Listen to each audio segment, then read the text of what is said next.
বন্ধুসকল আজিৰ আলোচনাৰ বিষয়ে আমলখিৰ বিষয়ে জানাটো যদি আপুনি সঠিক পৰিমাণৰ আমলখি খায় তেন্তে আপুনি বিভিন্ন ঔষধি উপকাৰ লাভ কৰিব পাৰে কিন্তু আমলখি যধে-মধে বা বেছিকৈ খালে ইয়াৰ ফলত বহুতো গুৰুতৰ সমস্যাৰ সৃষ্টি হ'ব পাৰে গতিকে মাত্ৰ 2 মিনিটৰ ভিতৰতে আমলখি খোৱাৰ ঔষধি উপকাৰিতা আৰু ইয়াৰ বিভিন্ন বিপদজনক পাৰ্শ্বক্ৰিয়াৰ বিষয়ে জানি লওঁ আহক আমলখি বনৌষধি গুণৰে ক্ষেত্ৰত অনন্য এবিধ ফল ইয়াৰ ফল আৰু পাত দুয়োবিধ ঔষধি হিচাপে ব্যৱহাৰ কৰা হয় বিভিন্ন ৰোগ নিৰাময় কৰাৰ উপৰিও আমলখি ৰোগ প্ৰতিৰোধক ক্ষমতা গঢ়ি তোলাৰ বাবে অতি উত্তম আহক আমলখিৰ ঔষধি উপকাৰিতাৰ বিষয়ে জানি লওঁ 1 নম্বৰ আমলখি চুলিৰ টনিক হিচাপে কাম কৰে আৰু চুলিৰ যত্নত ই এক গুৰুত্বপূৰ্ণ উপাদান ই কেৱল চুলিৰ শিপা মজবুত কৰাই নহয় চুলিৰ বৃদ্ধিত সহায় কৰে ই উফিৰ সমস্যা দূৰ কৰাত সহায় কৰে আৰু চুলিৰ সৰা ৰোধ কৰে 2 নম্বৰ আমলখিৰ ৰসে কোষ্ঠকাঠিন্যতা নিৰাময় কৰে আৰু পাইলছৰ সমস্যা দূৰ কৰিব পাৰে লগতে পেটৰ বিষ আৰু বদহজম ৰোধ কৰাত সহায় কৰে 3 নম্বৰ এগিলাছ গাখীৰ বা পানীত আমলখিৰ গুৰি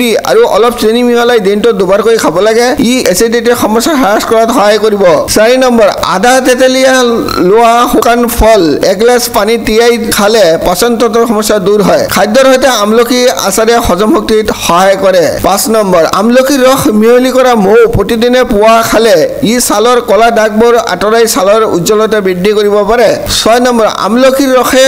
চকুৰ দৃষ্টিশক্তি উন্নত কৰাত সহায় কৰে লগতে চকুৰ বিভিন্ন সমস্যা যেনে চকুৰ পৰ্দা ৰোধ কৰিব চকুত খুজুলতি বা পানী ওলোৱা সমস্যাৰ পৰা উপশম পায় চকুৰ স্বাস্থ্যৰ বাবে আমলখি উপকাৰী ইয়াত ফাইটোকেমিকেল থাকে যিয়ে চকুৰ লগত জড়িত ৰোগ প্ৰতিৰোধ কৰাত সহায় কৰে 7 নম্বৰ প্ৰতিদিনে আমলখিৰ ৰস সেৱন কৰিলে মুখৰ দুৰ্গন্ধ দূৰ হয় আৰু দাঁত মজবুত হৈ থাকে আমলখি টেঙাৰ আৰু তিতা সোৱাদে খাদ্যৰ সোৱাদ বৃদ্ধি কৰে আৰু মুখত সোৱাদ ঘূৰাই দিয়ে আমলখি বা আমলখি পাউডাৰৰ লগত অলপ মৌ আৰু ঘিউ মিহলাই খাদ্য খোৱাৰ লগতে খালে সোৱাদ আৰু ভোগ বাঢ়ে 8 নম্বৰ ৰোগ প্ৰতিৰোধৰ ক্ষমতা বৃদ্ধি কৰে আৰু মানসিক চাপ কমায় কফ বমি অনিদ্ৰা বিষ আদিত আমলখি অতি উপযোগী ব্ৰংকাইটিছ আৰু হাঁপানিৰ বাবে আমলখিৰ ৰস উপকাৰী 9 নম্বৰ শৰীৰৰ শীতল কৰি ৰাখে শৰীৰত কাৰ্যক্ষমতা বৃদ্ধি কৰে পেশী শক্তিশালী কৰে ই হৃদযন্ত্ৰ হাঁওফাঁও শক্তিশালী কৰাত লগতে মগজুক শক্তিশালী কৰে আমলখিৰ আচাৰ বা জেলিয়ে মগজু আৰু হৃদযন্ত্ৰৰ দুৰ্বলতা দূৰ কৰে লগতে শৰীৰৰ অপ্ৰয়োজনীয় চৰ্বি বাহিৰ কৰাত সহায় কৰে